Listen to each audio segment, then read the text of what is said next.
Shalom Bapak Ibu Saudara yang terkasih di dalam nama Tuhan Yesus Kristus. Kita akan mendengarkan renungan firman Tuhan pada saat ini. Sebelum kita mendengarkan, mari kita akan berdoa bersama-sama. Mari kita akan berdoa. Bapa yang kami sembah di dalam nama Tuhan Yesus, berbicaralah kepada kami dan kami siap mendengar kebenaran firman-Mu pada saat ini. Dan biarlah firman-Mu ini bisa merubah cara pikir kami, cara pandang kami, supaya kami hidup sesuai dengan firman Tuhan. Terima kasih Bapa, kami siap mendengar firman-Mu. Di dalam nama Tuhan Yesus kami telah berdoa dan bersyukur. Amin. Saudara, pada saat ini kita akan belajar bersama-sama. Untuk judul firman Tuhan pada saat ini saya berikan judul yaitu Janji Perlindungan Tuhan. Nah, mari kita buka Alkitab kita di dalam Ulangan pasal 7 ayat yang ke-12. Ulangan pasal yang ke-7 ayat 12. Firman Tuhan berkata, "Dan akan terjadi karena kamu mendengarkan peraturan-peraturan itu serta melakukannya dengan setia, maka terhadap engkau Tuhan Allahmu akan memegang perjanjian dan kasih setianya yang diikrarkannya dengan sumpah kepadamu." Saudara, di ayat ini berbicara tentang bahwa Tuhan akan memegang perjanjian dan kasih setianya. Saudara perlu tahu dan saudara perlu imani bahwa Tuhan kita adalah Tuhan yang setia, yang senantiasa memegang apa yang sudah Dia janjikan. Ketika Dia berjanji kepada Abraham bahwa dia akan dikaruniai Tuhan keturunan, Tuhan kabulkan doanya. Ketika Tuhan juga berjanji kepada Ishak bahwa keturunan-keturunannya akan memenuhi bumi, Tuhan juga mengabulkan doa Ishak. Tuhan juga mengabulkan dan merealisasikan janji-janjinya. Ketika Tuhan berjanji kepada bangsa Israel bahwa mereka akan dibawa keluar dari Mesir menuju tanah perjanjian, tanah yang berlimpah susu dan madunya, mereka juga mengalami janji itu. Saudara, dari perjanjian baru lama sampai perjanjian baru, kita bisa melihat bahwa janji Tuhan ya dan amin. Setiap apa yang Dia janjikan selalu tergenapi di dalam kehidupan anak-anaknya yang percaya kepadanya. Di dalam Ulangan pasal 7 ayat ke-12 kita diingatkan lagi bahwa setiap janji Tuhan, setiap apa yang Tuhan janjikan pasti akan kita terima dan kita imani bahwa janjinya selalu terjadi di dalam kehidupan kita. Nah, di dalam 1 Raja-Raja pasal yang ke-5 ayat yang ke-11, Alkitab berkata seperti ini saudara. 1 Raja-Raja pasal yang ke-5 ayat 11, "Dan Tuhan memberikan hikmat kepada Salomo seperti yang dijanjikannya kepadanya. Maka damai pun ada antara Hiram dan Salomo. Lalu mereka berdua mengadakan perjanjian." Nah saudara, tadi kita sudah tahu bahwa di dalam Ulangan berkata janji Tuhan itu pasti terjadi di dalam hidup kita. Tuhan setia dengan apa yang sudah Dia perkatakan. Janjinya, kasih setianya akan terjadi di dalam hidup kita. Tetapi kita juga harus tahu saudara, perjanjian itu mengatur tentang kesepakatan antara dua orang atau lebih. Perjanjian itu berlaku ketika kita sama-sama sepakat memelihara perjanjian itu. Nah, salah satu contohnya seperti yang terjadi antara Salomo dan Raja Hiram. Mereka membuat perjanjian. Kalau saudara baca kisah ini sampai tuntas, di pasal tersebut menceritakan bahwa Raja Salomo waktu itu sedang membangun bait Allah dan Raja Salomo mengadakan perjanjian dengan Raja Hiram supaya Raja Hiram ini memberikan suplai kayu untuk rumah Tuhan. Maka mereka berdua mengadakan perjanjian, ada kesepakatan yang dibuat. Salomo memberikan fee, memberikan dana Allah. Kemudian itu terjadi, kesepakatan terjadi, kedua-duanya menjalankan kesepakatan yang ada. Nah saudara, Tuhan janjinya selalu terjadi di dalam kehidupan kita. Dia tidak pernah ingkar janji. Tetapi kita juga perlu tahu bahwa perjanjian itu akan terjadi ketika kita dan Tuhan memegang kesepakatan-kesepakatan yang sudah Tuhan berikan. Nah saudara, tentunya kita harus melakukan kesepakatan-kesepakatan kita. Di dalam Ulangan pasal yang ke-7, kita diingatkan bahwa Tuhan itu setia kepada sumpah yang diikrarkannya. Dan kalau kita mendengarkan peraturan-peraturan serta melakukan kesetiaan kita, maka janji Tuhan itu akan turun. Kalau kita ingin mengalami janji Tuhan, saudara, maka kita harus melakukan kesepakatan-kesepakatan yang sudah diatur di dalam firman Tuhan. Apakah kesepakatan-kesepakatan itu?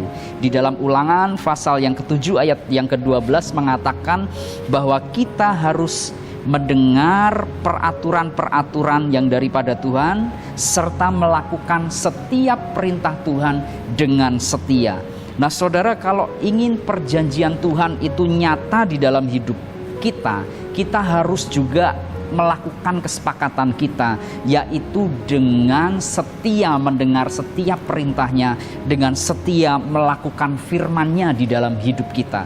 Kalau kita tidak melakukan apa yang Dia perintahkan, kalau kita melanggar setiap peraturan-peraturan Tuhan, kalau kita melanggar apa yang dikatakan oleh Alkitab, maka jangan harap janji Tuhan bisa terjadi di dalam hidup kita, karena kita sudah mengingkari kesepakatan yang ada.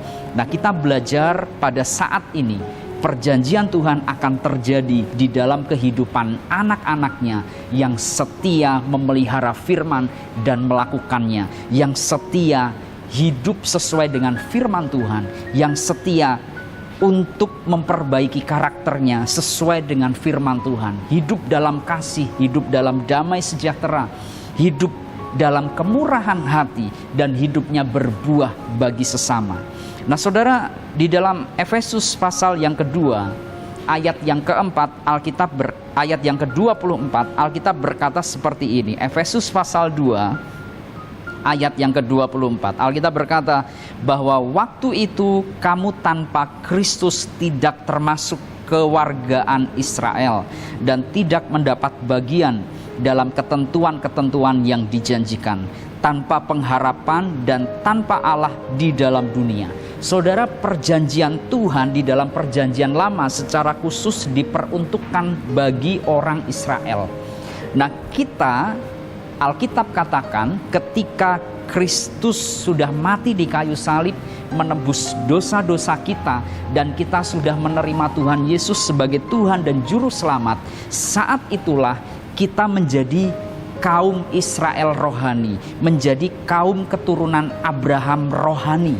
Artinya ketika kita menerima Yesus sebagai Tuhan dan Juru Selamat, maka janji-janji itu juga menjadi milik kita.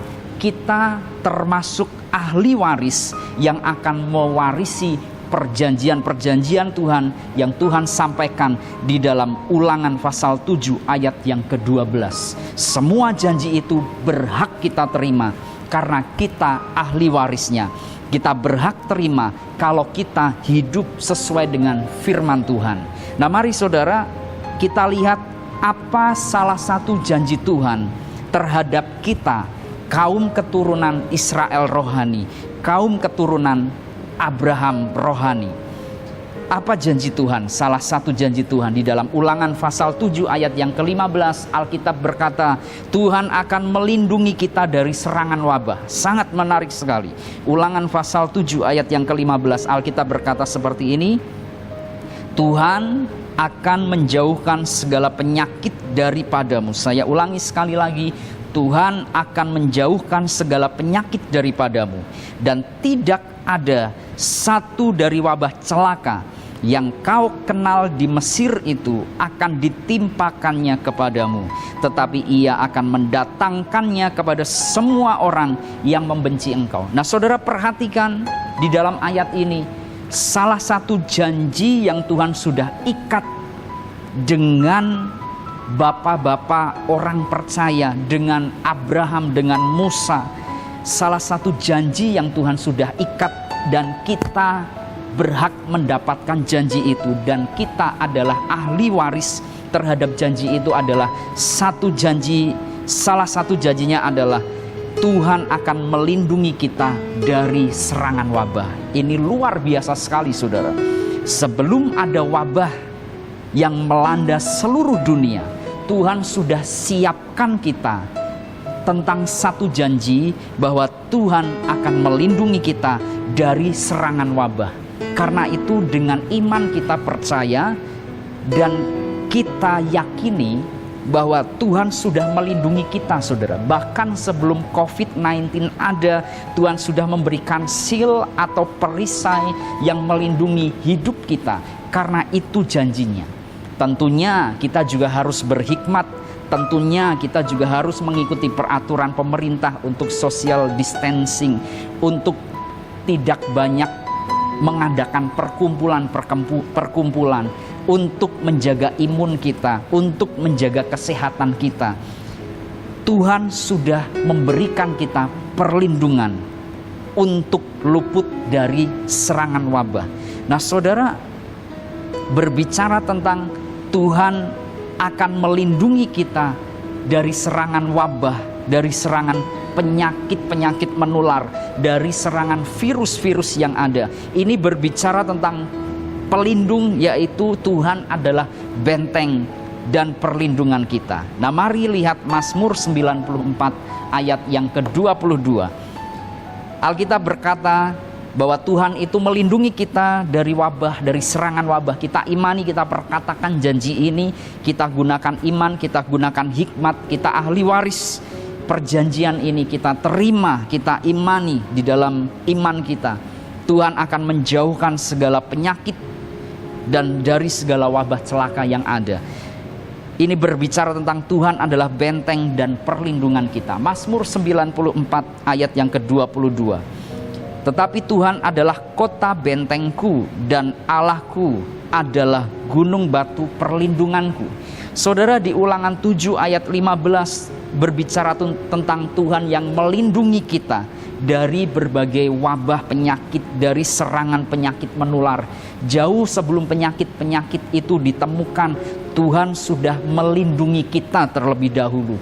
Ini berbicara tentang Tuhan adalah benteng dan perlindungan kita. Nah, biasanya saudara, di dalam kehidupan kerajaan-kerajaan di perjanjian lama, setiap negara mempunyai kota benteng. Setiap negara mempunyai kota berkubu-kubu atau berpagar-pagar. Kota itu mereka buat sebagai tempat perlindungan, di mana ketika ada serangan masuk, mereka akan menyerang balik. Di mana mereka ketika akan menyerang musuh, mereka akan mengintai dari kota benteng tersebut. Kota benteng merupakan tempat perlindungan, tempat teraman. Dan Alkitab berkata, Mazmur 94 ayat 22, Tuhan itulah tempat perlindungan kita, tempat teraman kita, yang melindungi kita dari serangan wabah. Oleh karena itu, saudara, jangan terlalu khawatir berlebihan. Mari kita bersama-sama, jangan cuma melihat kekhawatiran saja, tetapi mari lihat janji Tuhan yang begitu indah. Sebelum ada virus yang aneh-aneh, entah SARS, entah Corona dan lain sebagainya, ke depan ada virus apalagi kita tidak tahu. Mari kita buka mata rohani kita, kita fokuskan mata kita untuk melihat janji Tuhan yang begitu indah, bahwa Dia adalah kota benteng kita, akan melindungi kita, akan menjauhkan segala penyakit daripada kita. Penyakit, wabah, dan virus-virus yang ada, Tuhan akan jauhkan itu dari hidup kita. Asal kita juga menggunakan hikmat untuk menjaga kesehatan kita. Nah, saudara, tahukah saudara bahwa bumi ini ketika diciptakan oleh Tuhan juga diberi perlindungan oleh Tuhan. Saudara pasti tahu bumi mempunyai seal, mempunyai perisai, yaitu yang bernama atmosfer. Atmosfer itu berfungsi untuk melindungi bumi, salah satunya dari batu meteor yang menghantam bumi. Sehingga ketika ada batu meteor yang menghantam bumi, maka batu meteor itu tidak langsung jatuh ke bumi, melainkan mengenai lapisan bumi yang Tuhan sudah ciptakan yang bernama atmosfer, sehingga meteor itu tidak merusak bumi. Ini merupakan sebuah keajaiban yang Tuhan perbuat tentang perlindungan. Kalau bumi saja Tuhan lindungi, apalagi kita, saudara. Kita adalah ciptaannya yang paling berharga. Tuhan pasti melindungi kita dari serangan-serangan virus yang mematikan, dari serangan-serangan wabah sakit penyakit. Karena itu mari kita bersama-sama tetap percaya, Tuhanlah bentengku, Tuhanlah perisaiku. Dia akan menjauhkan aku dari segala wabah sakit penyakit yang menular. Mari kita tetap percaya kepada Tuhan, dan mari kita terus lihat janjinya. Jangan lihat kekhawatiran, tapi lihat janjinya senantiasa.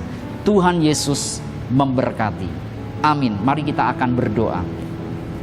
Bapa yang kami sembah di dalam nama Tuhan Yesus, kami percaya bahwa Engkaulah perlindungan kami, bahwa janjimu akan terjadi di dalam hidup kami, yaitu bahwa akan dijauhkan Tuhan segala macam wabah, sehingga kami tidak terkena dampaknya.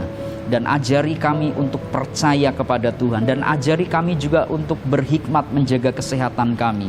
Dan Tuhan meteraikan firman-Mu di dalam hati kami, sehingga di tengah-tengah situasi dunia yang sedang mengalami wabah ini kami bisa menang dan semua keadaan bisa kembali normal. Terima kasih Tuhan, kami percaya akan perlindungan-Mu atas kami, atas rumah tangga kami, dan atas keluarga besar kami, dan atas orang-orang yang percaya kepada Tuhan. Meteraikan firman-Mu di dalam hati kami, di dalam nama Tuhan Yesus kami berdoa dan bersyukur. Amin.